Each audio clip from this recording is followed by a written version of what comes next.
شروع اللہ کے نام سے جو بڑا مہربان اور نہایت رحم کرنے والا ہے۔ اے بنی اسرائیل، میری وہ نعمت یاد کرو جو میں نے تم کو عطا کی تھی، اور تم مجھ سے کیا ہوا عہد پورا کرو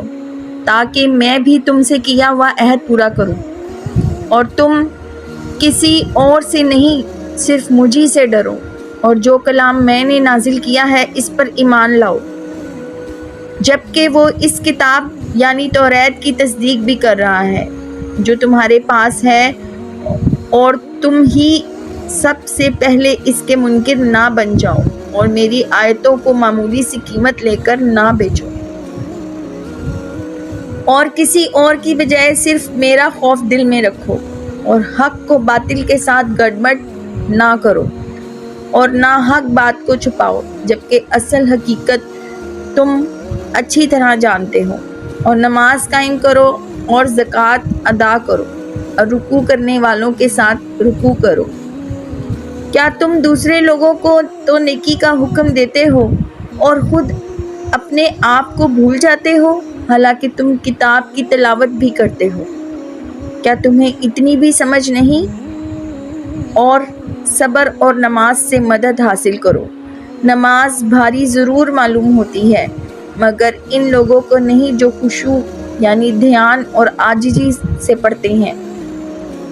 جو اس بات کا خیال رکھتے ہیں کہ وہ اپنے پروردگار سے ملنے والے ہیں اور ان کو اسی کی طرف لوٹ کر جانا ہے۔ اے بنی اسرائیل، میری وہ نعمت یاد کرو جو میں نے تم کو عطا کی تھی، اور یہ بات یاد کرو کہ میں نے تم کو سارے جہانوں پر فضیلت دی تھی، اور اس دن سے ڈرو جس دن کوئی شخص بھی کسی کے کچھ کام نہیں آئے گا، نہ کسی سے کوئی سفارش قبول کی جائے گی، نہ کسی سے کسی قسم کا فدیہ لیا جائے گا، اور نہ ان کو کوئی مدد پہنچے گی۔ اور وہ وقت یاد کرو جب ہم نے تم کو فرعون کے لوگوں سے نجات دی جو تمہیں بڑا عذاب دیتے تھے، تمہارے بیٹوں کو ذبح کر ڈالتے اور تمہاری عورتوں کو زندہ رکھتے تھے، اور اس ساری صورتحال میں تمہارے پروردگار کی طرف سے تمہارا بڑا امتحان تھا۔ اور یاد کرو جب ہم نے تمہاری خاطر سمندر کو پھاڑ ڈالا تھا، چنانچہ تم سب کو بچا لیا تھا، اور فرعون کے لوگوں کو سمندر میں غرق کر ڈالا تھا، اور تم یہ سارا نظام دیکھ رہے تھے۔ اور وہ وقت یاد کرو جب ہم نے موسیٰ سے 40 راتوں کا وعدہ ٹھہرایا تھا، پھر تم نے ان کے پیچھے اپنی جانوں پر ظلم کر کے بچڑے کو معبود بنا لیا، پھر اس سب کے بعد ہم نے تم کو معاف کر دیا تاکہ تم شکر ادا کرو۔ اور یاد کرو جب ہم نے موسیٰ کو کتاب دی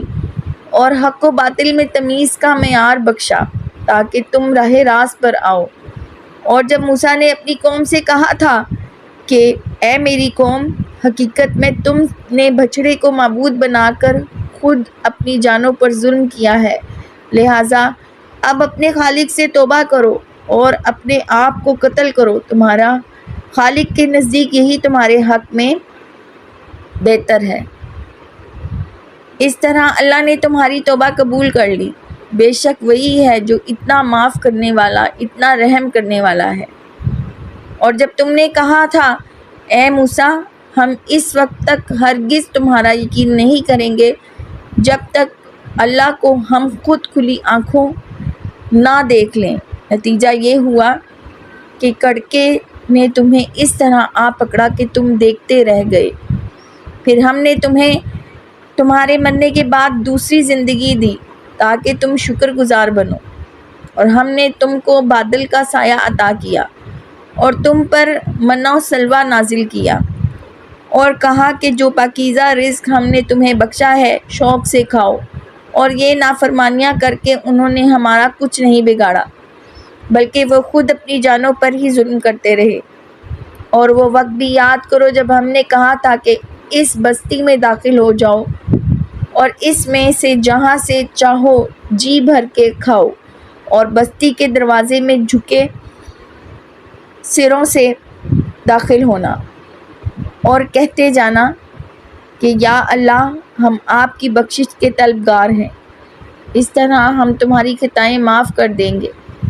اور نیکی کرنے والوں کو اور زیادہ ثواب بھی دیں گے، مگر ہوا یہ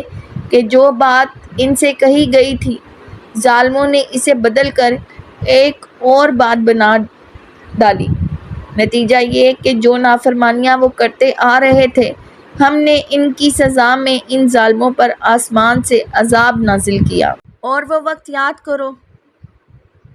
جب موسیٰ نے اپنی قوم کے لیے پانی مانگا تو ہم نے کہا اپنی لاٹھی پتھر پر مارو، چنانچہ اس پتھر سے 12 چشمے پھوٹ نکلے۔ ہر ایک قبیلے نے اپنے پانی لینے کی جگہ معلوم کر لی۔ ہم نے کہا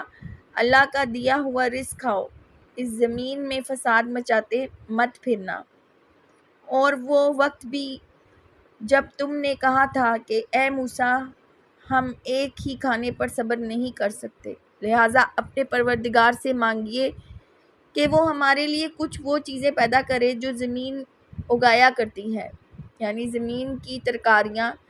اس کی ککڑیاں، اس کی گندم، اس کی دالیں اور اس کی پیاز۔ موسیٰ نے کہا جو غذا بہتر تھی کیا تم اس کو ایسی چیزوں سے بدلنا چاہتے ہو جو گھٹیا درجے کی ہیں؟ خیر، ایک شہر میں جا اترو تو وہاں تمہیں وہ چیزیں مل جائیں گی جو تم نے مانگی ہیں۔ اور ان یہودیوں پر ذلت اور بے کسی کا ٹھپا لگا دیا گیا اور وہ اللہ تعالیٰ کا غضب لے کر لوٹے۔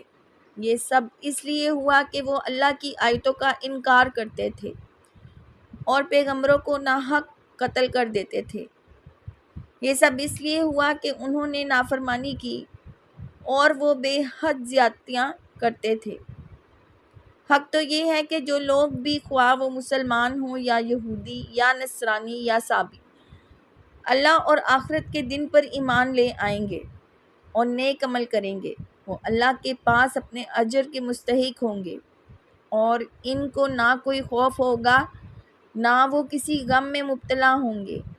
اور وہ وقت یاد کرو جب ہم نے تم سے توریت پر عمل کرنے کا عہد لیا تھا اور کوہ طور کو تمہارے اوپر اٹھا کھڑا کیا تھا کہ جو کتاب ہم نے تمہیں دی ہے اس کو مضبوطی سے تھامو اور اس میں جو کچھ لکھا ہوا ہے اس کو یاد رکھو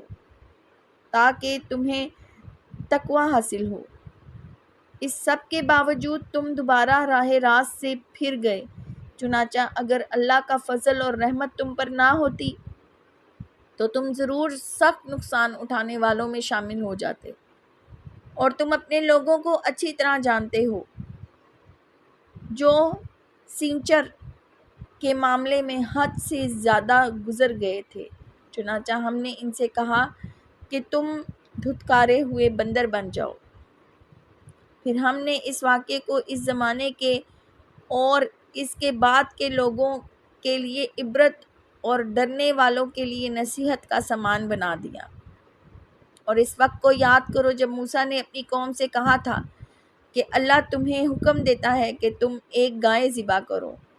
وہ کہنے لگے کہ کیا آپ ہمارا مذاق بناتے ہیں؟ موسیٰ نے کہا میں اس بات سے اللہ کی پناہ مانگتا ہوں کہ میں ایسے نادانوں میں شامل ہوں جو مذاق میں جھوٹ بولے۔ انہوں نے کہا کہ آپ ہماری خاطر اپنے رب سے درخواست کیجیے کہ ہمیں صاف صاف بتائے کہ وہ گائے کیسی ہو۔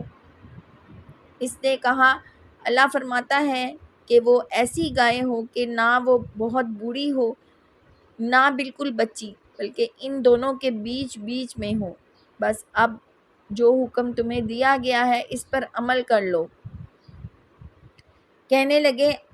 آپ ہماری خاطر اپنے رب سے درخواست کیجیے کہ ہمیں صاف صاف بتائے کہ اس کا رنگ کیسا ہو۔ موسیٰ نے کہا اللہ فرماتا ہے کہ وہ ایسے تیز زرد رنگ کی گائے ہوں جو دیکھنے والوں کا دل خوش کر دے۔ انہوں نے کہا کہ آپ ہماری خاطر اپنے رب سے درخواست کیجیے کہ ہمیں صاف صاف بتائے کہ وہ گائے کیسی ہو۔ اس گائے نے تو ہمیں شبے میں ڈال دیا ہے اور اللہ نے چاہا تو ہم ضرور اس کا پتہ لگا لیں گے۔ موسیٰ نے کہا اللہ فرماتا ہے کہ وہ گائے ایسی ہو جو کام میں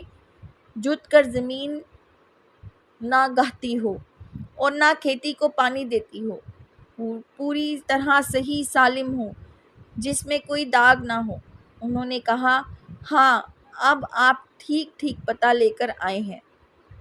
اس کے بعد انہوں نے اسے ذبح کیا، جبکہ لگتا نہیں تھا کہ وہ کر پائیں گے۔ صدق اللہ العظیم۔